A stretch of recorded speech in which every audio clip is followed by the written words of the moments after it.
Yo, good morning. What's going on, everybody? Good morning. Good morning. I'm back again, helping brothers to win in what matters the most. Dr. Myron Edmonds here. Good morning to everybody. I'm moving a little slow this morning, but I'm on time. That's all that matters. Good morning. Good morning. How y'all doing? How you doing? It's Friday, man. Especially for all those who live for the weekend. How many are glad it's Friday? Good morning. Good morning. Good morning. Good morning. How we doing? How we doing? How we doing? I can't. I'm excited about the information that I'm going to share today. I think it can help a lot of brothers out. Yo, what's good? What's good? What's good? What's good? Hey, tell me where you're watching from. I'm just curious, man. Where are you watching from, man? Drop it in the chat, man. Rep your spot, man. Rep your city, your hood. Where are you watching from? Let me know in the chat, man. I love to know where people are from, man. I love knowing your hood, your culture, whatever it is. Yeah, man. Tell me where you're from. I want to get into this subject, man. But I'm always curious to know where people are. Memphis. Woo! What's up, man? Indianapolis, Naptown. Is that what y'all call it? Y'all call it Naptown? Oh man, I never heard Naptown. The UK. Okay. Oh, bless his name. Yes, sir. Anybody else, man? Tell me where you're watching from. What's up, Al? Yes, sir. Where y'all watching from?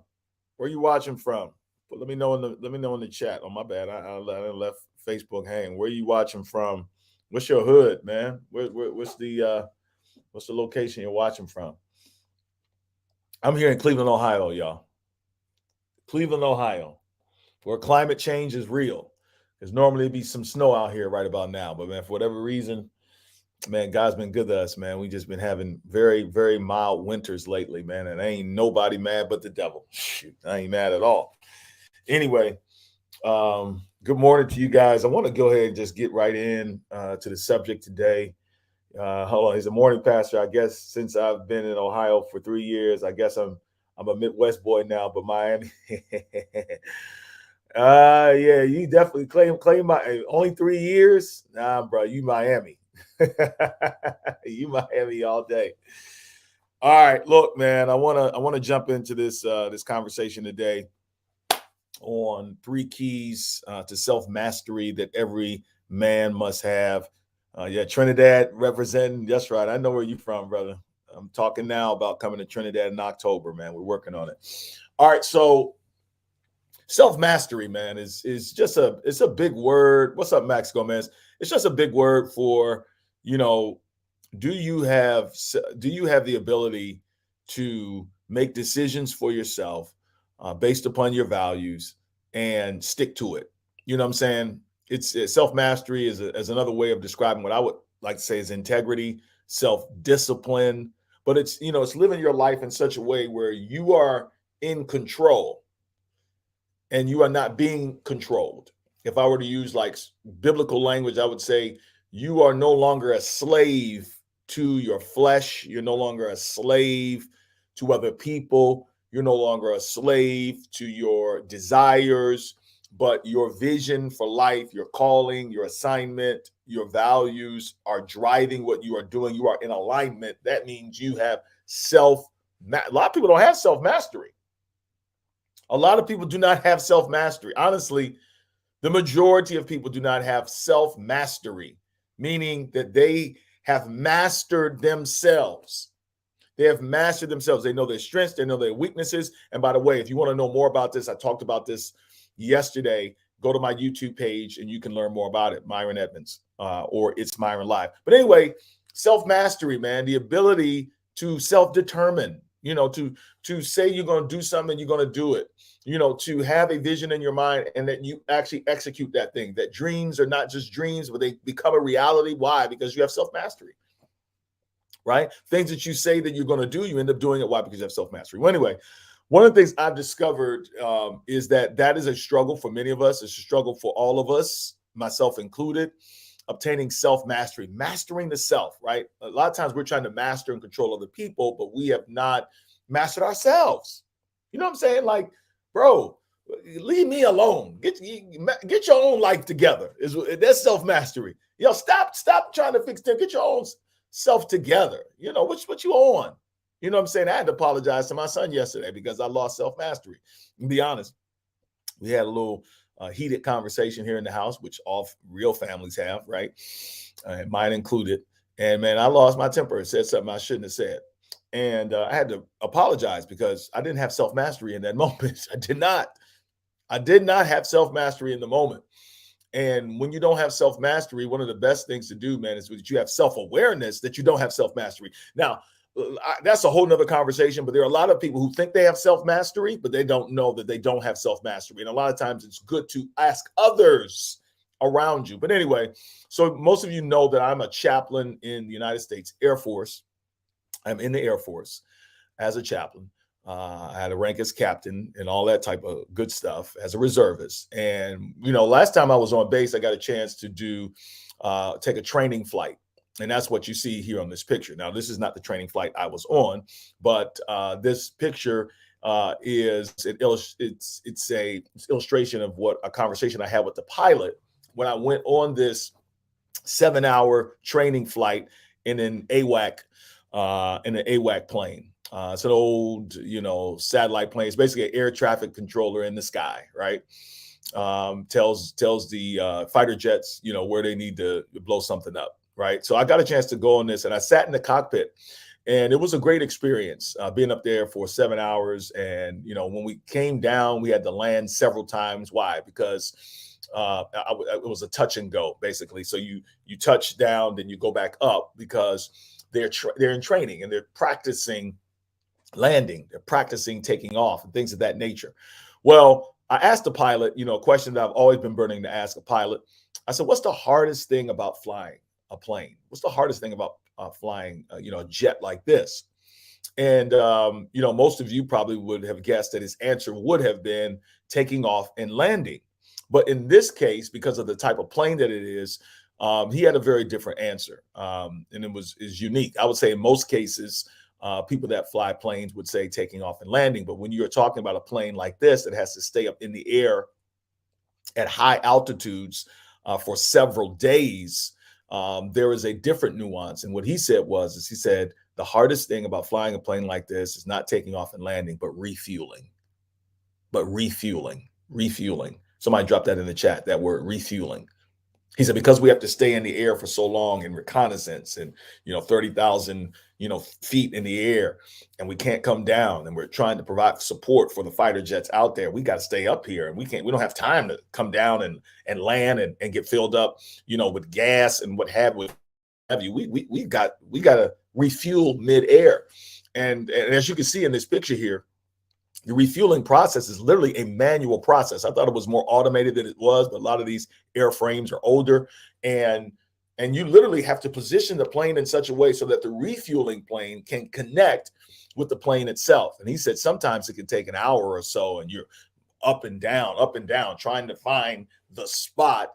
And he said that's the most difficult thing about flying, refueling. And I thought about that, and I said, man, if that ain't the truth about life, I said, that's not the truth about life. I mean, the most difficult thing in life for many of us is not taking off. It's not landing. It's not getting started. It's not finishing, but it's being able to maintain the altitude. It's being able to maintain your assignment and your mission, at high altitudes, and to be able to refuel. A lot of us run out of gas. A lot of us run out of fuel, but staying connected while we're up there. Staying focused, staying locked in, staying empowered. A lot of us have the ups and downs of life, but the self-mastery of staying connected to God, staying connected to the Spirit, staying connected to relationships is very difficult for many of us, which is why I want to talk about this today. So I want to give you 3 principles very quickly this morning. I want to give you 3 principles of self-mastery that every man must understand. 3 principles of self-mastery that every man must understand within the context of, a lot of brothers just have a hard time with the altitude.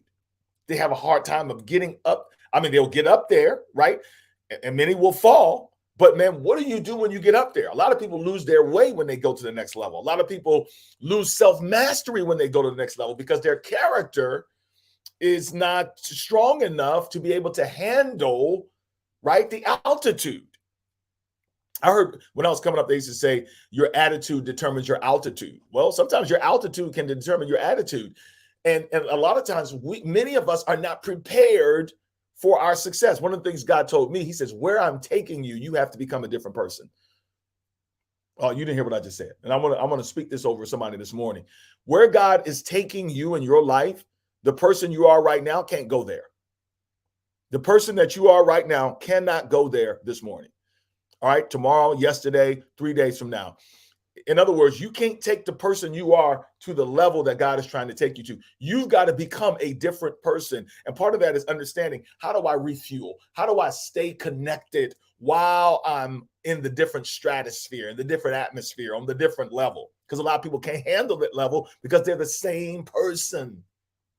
And the Lord told me very clearly through Romans chapter 12 and verse 1 and 2, he said, look, man, I need you to start presenting your body as a living sacrifice on a regular basis, which is your reasonable act of worship. I need you to start seeing worship as every single thing you do and not someplace you go. He said, I need you not to be conformed, but I need you to start having your mind renewed. And changing as a person is literally talking about renewing your mind. This is the self-mastery that we're talking about.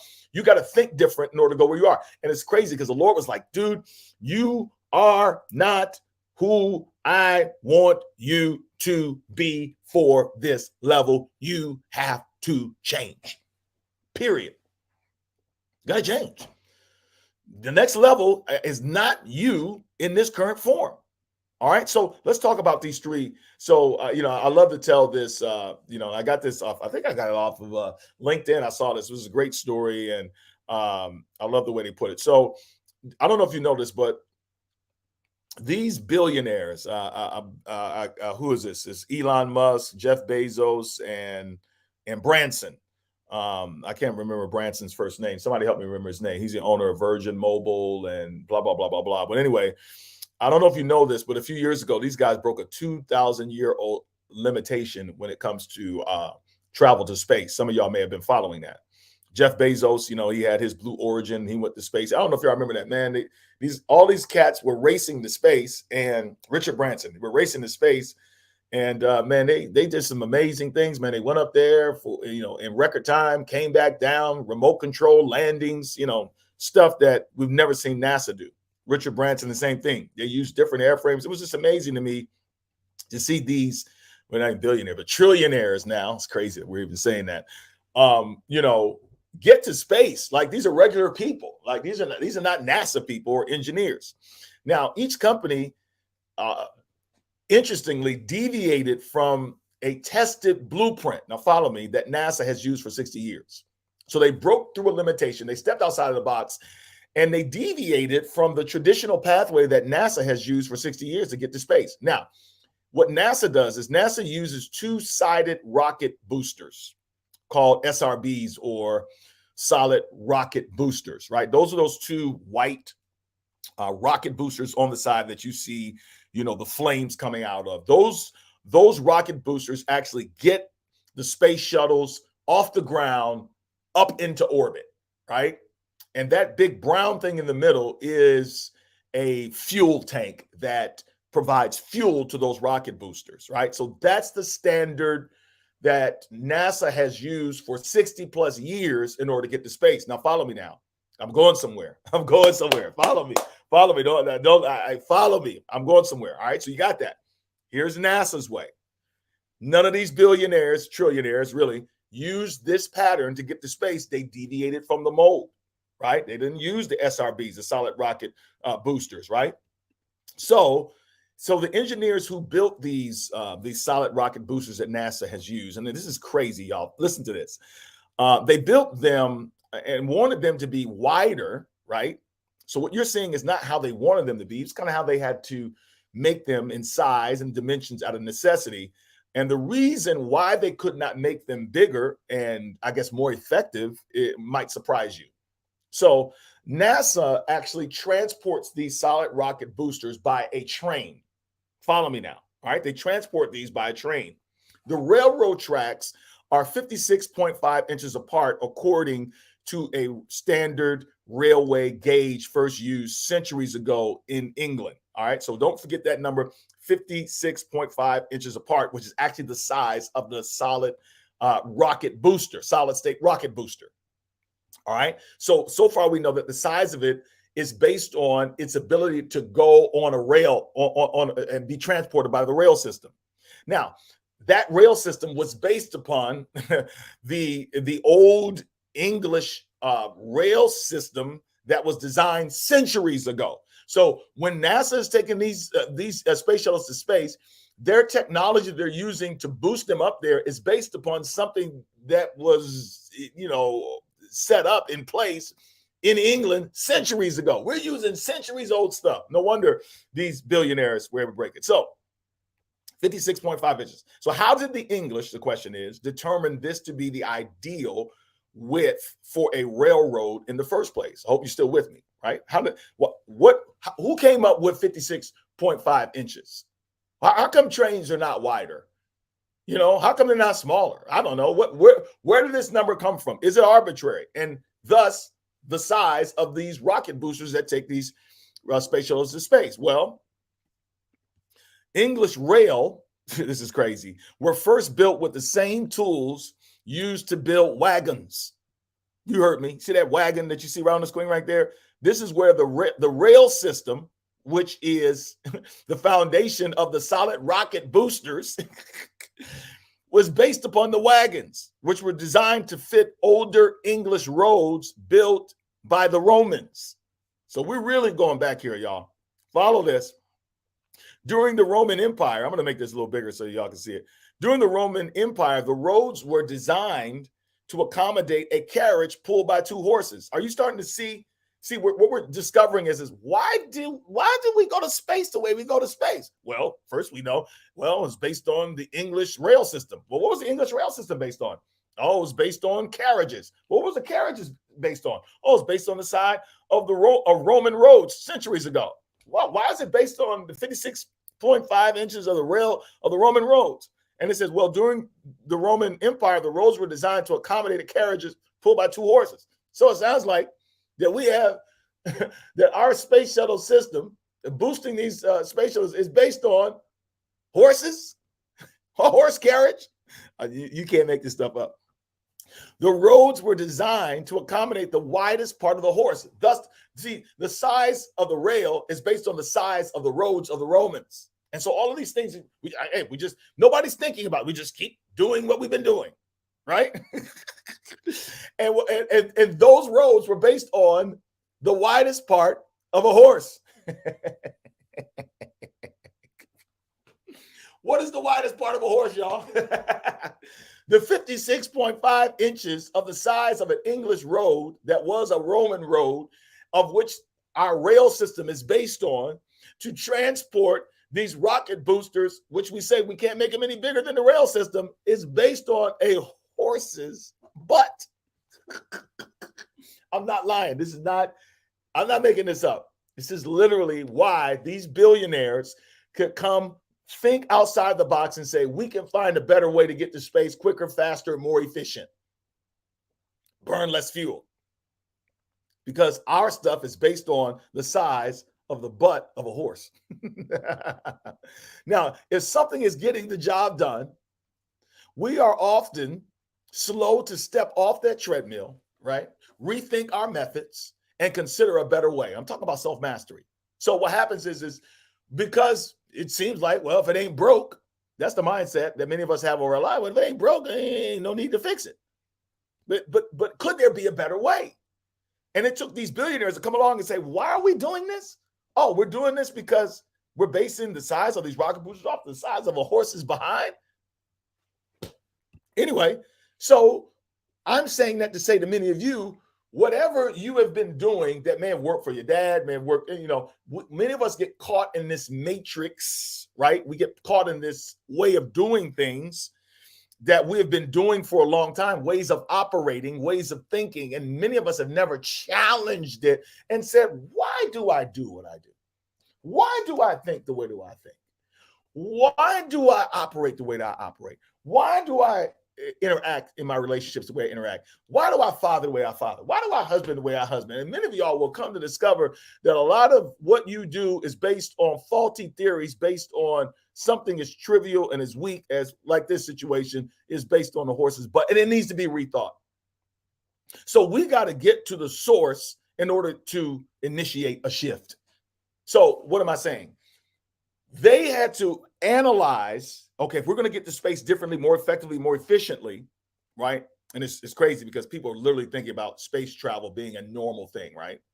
But if they had, in order to break that barrier, they had to get to the source of why they were doing what they were doing to get to space travel, analyze that thing, pick it apart, come up with a better way. I'm saying you need to do the same thing with your life. You cannot simply just put success on top of a broken system. And that's what men typically do. We typically are just so tunnel vision focused on succeeding and accomplishing and achieving, and I understand why, that we are doing it at the expense of the fact that we will never reach our full potential because we have not gotten the healing that we need so that we can have self-mastery. You listen, if you're going to understand the fruit, you've got to get to the root. We got to operate from center to circumference. Shout out Ronnie Vanderhorst, who taught me that principle. We got to think inside out. I'm not telling you not to chase the dreams, not to be focused on your purpose and accomplishing great things. I'm telling you, but if you do it, you need to do it in such a way where you're not limiting yourself because of limiting beliefs. And you need to rethink what you're doing so that you can shift your outcomes. I hope that's making sense. I hope I'm not too deep today. I love this text in Proverbs 20, verse 5. And this text, man, this is what become one of my favorite texts in the Bible. So I'm going to read it to you in Proverbs 20, verse 5. And by the way, I just want to highly recommend, if you're looking for something like to just stimulate your thought process, your mindset, you want your mind to be renewed, start thinking differently so that you can start living and behaving differently, I want to highly recommend you read the book of Proverbs.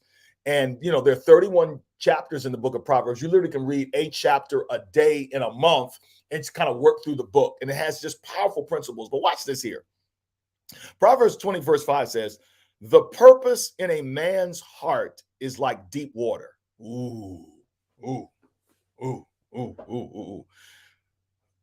The purpose in a man's heart is like deep water, but a man of understanding will draw it out. Okay, can I break this down? It's saying the purpose in a man's heart. Let me see this in another version that to kind of help you guys get the nuance. What is this? Proverbs. Let's go to Proverbs. Yeah, it's 20 verse 5, right? I want y'all to really grasp this text because this is all about going deeper so that you can go further, right? Here it goes. It says understanding. This is from the International Children's Bible. And I love using the Children's Bible for my study sometimes because it just gets simple. Watch this. Another version. It says understanding a person's thoughts is as hard as getting water from a deep well, but someone with understanding can find the wisdom there.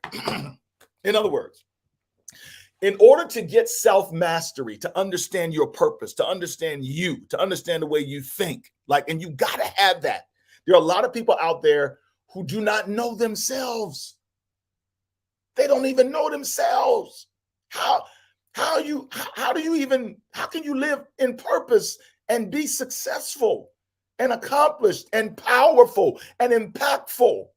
And you don't even know you don't even know what you're dealing with. You have no idea what's inside of you, both good and bad. And the scripture is saying that is deep. It's like deep water, and it's very difficult to get down deep in deep water. I've watched so many documentaries of just how the pressure can kill people. Right? And that you have to have certain skills to go very deep in the waters. And it's saying, look, going deep requires wisdom. But I love this. Even though it's hard, even though it's difficult to understand you, even though there are challenges, even though it's painful, even though it's traumatic, because a lot of us are running from self. A lot of us involve ourselves in self-medicating behavior. That's why you addicted to the stuff you're addicted to. That's why you chasing women. You know what I'm saying? That's why you're overworking. That's why you're a workaholic. That's what we do this. We do these things so that we don't have to face ourselves. That's why we do it. But what I'm telling you is what the word is saying. The Bible says that the purpose in a man's heart is like deep water, but a man of understanding will draw it out. Other version says that a man of wisdom will draw it out. Wise men go diving. Wise men go looking. Wise men, men who are men that are about self-mastery are wise. These guys they get it. And what do? They say, I don't care how hard it is. I don't care how difficult it is. Whatever it takes for me to understand me and for me to understand what I'm dealing with and for me to get free from some of these things that are holding me back and for me to get free from some of these limiting beliefs and stop self-sabotaging and to get healed from these to the trauma of my past and relationships and the disappointment and my fears. I want to understand me. You have to. Look, how do you become a husband and you don't understand you? How do you become a good father and you don't understand you? You're not even trying, but a wise man will draw it out. A wise man he'll make a well and he'll draw it out. He will find out what he needs to find out so that he's no longer holding himself back like NASA has been doing for I don't know how many years, simply just repeating the same process of getting the space shuttle into space using these solid rocket boosters that are based upon the size of a horse's butt. Literally. Somebody came along, Bezos, Branson, right? And Musk came along and said, there's got to be a better way.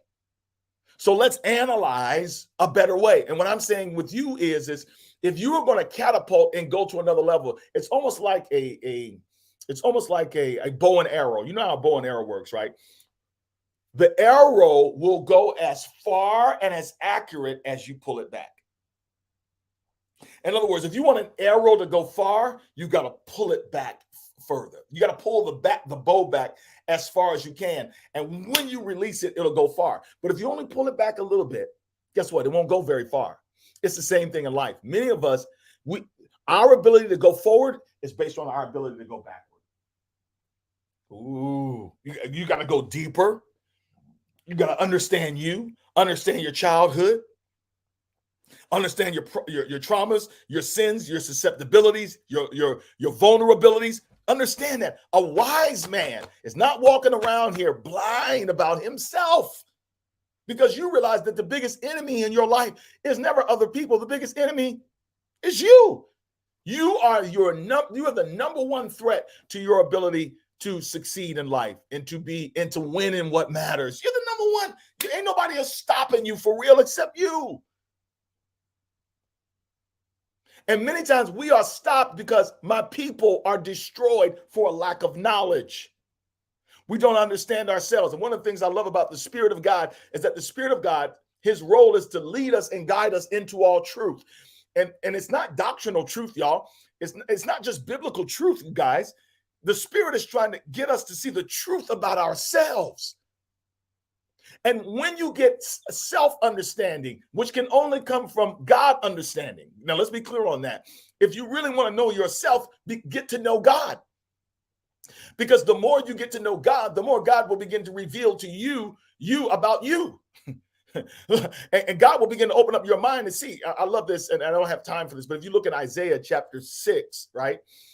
We see Isaiah, who is in the presence of God, and, God's presence is surrounding him, and he's in a worship moment. And the first thing that he says when he's in God's presence is, woe is me.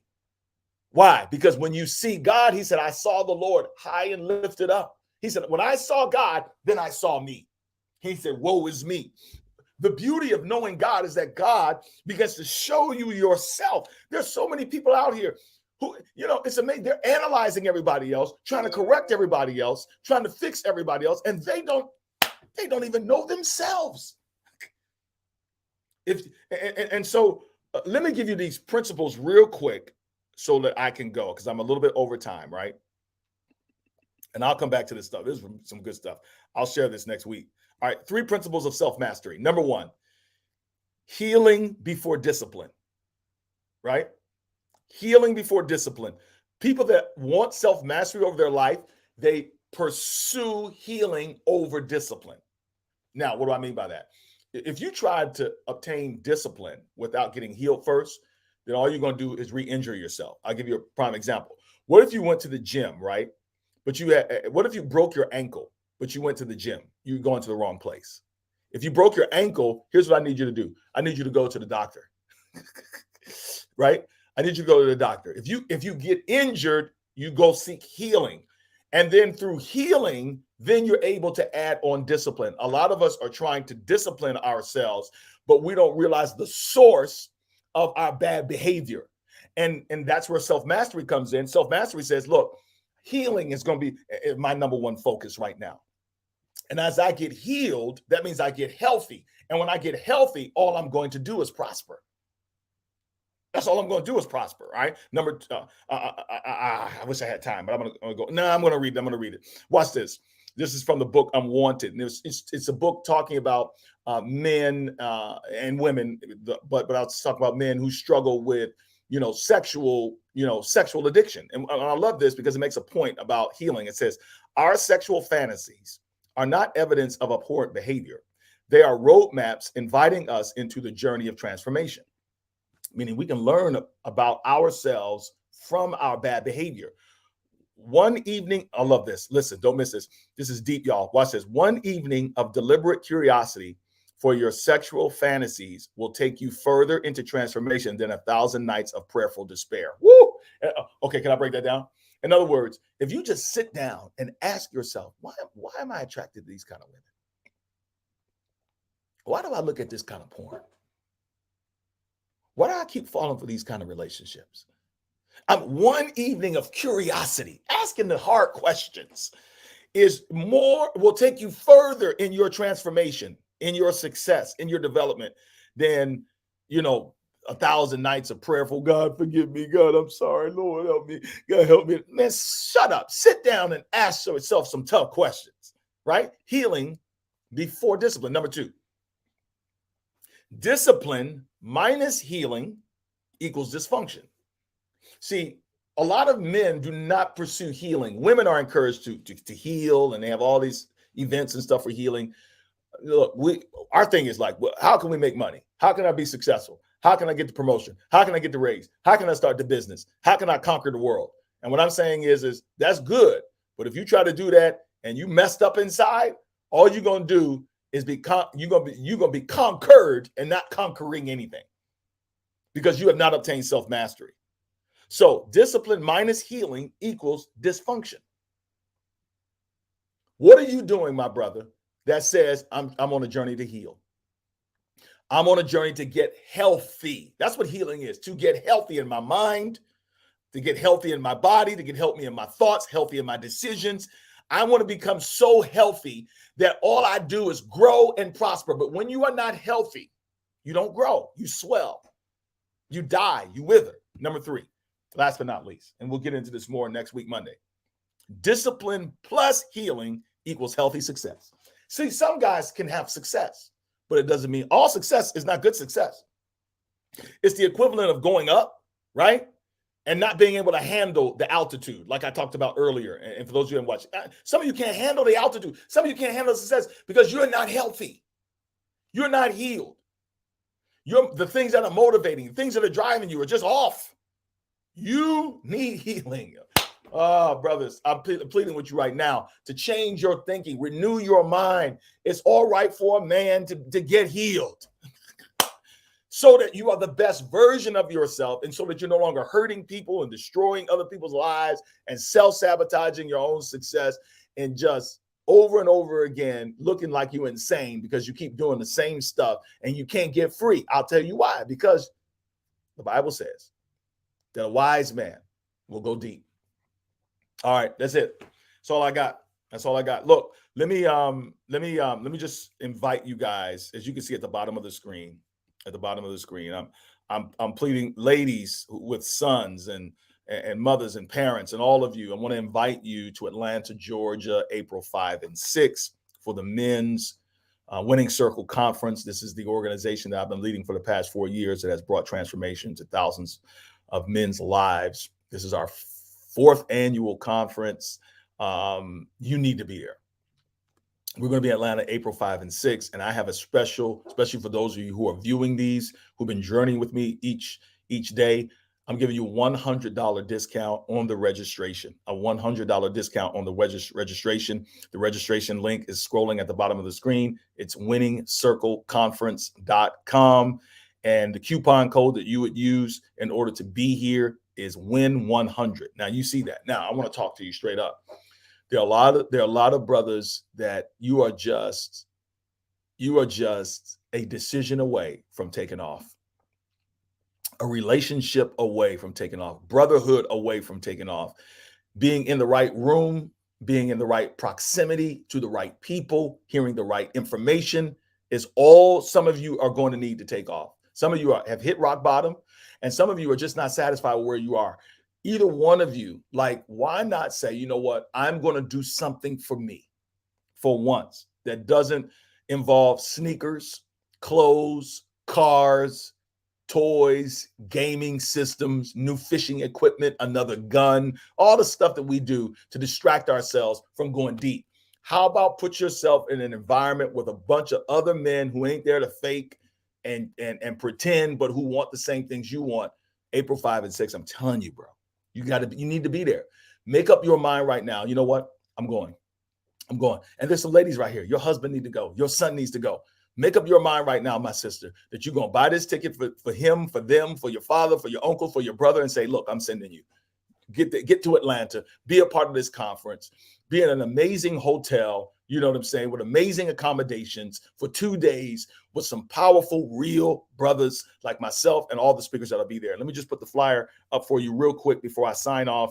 Listen, our theme is winning in what matters. I'll be speaking. Kimon Hines, Noah Washington, Ben Lundquist, Willie Spears, Sethia Lorda, Dr. Quentin Cancel, urologist, going to be talking all things men's sexual health. And then one of my favorite therapists, Robert Bailey, is going to be with us. Look, the lineup is strong, but it'll be so much better if you were there. So I'm appealing to you right now. Get to Atlanta. The spots are filling up quickly. There's going to be about 350 men there. You want to be there, and you need to get your spot. Register today and take advantage of this coupon code that I'm giving out. That's going to give you $100 off. Did you hear what I said? $100 off. Some of you are going to be paying pennies for the various levels of registration. Go and do that right now. Get with me. I want to meet some of y'all face to face for the first time. We've been talking on social media. I want to see you. Come on, let's get in the same room and let's see what God's going to do. All right, peace.